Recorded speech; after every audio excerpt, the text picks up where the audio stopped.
Bastante dor, dor nas costas e dor na cabeça. O que a senhora sentiu na hora da oração? Um calor. Pronto. Fecha os olhos. Aleluia.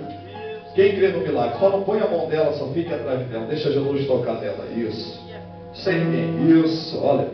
Quem crê neste milagre?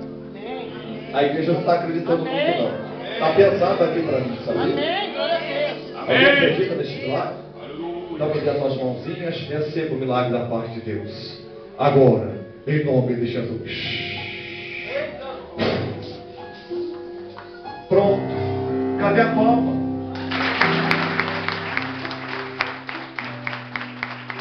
Vai dormir como nunca. Não for relógio, vai perder hora. Viu? Quem crê que ela vai perder hora? Não, diga não. Amém. Jesus faz um milagre na vida dela. Toque no corpo dela todinho. No pulmão também, Jesus. Meu Pai. Suricai, choria. Repreendo agora todo espírito de enfermidade contra esta vida. Quer levar ela, Senhor, meu Deus, a fraqueza total, desânimo também, espírito imundo, que tem assolado esta mente para trazer perturbação e loucura.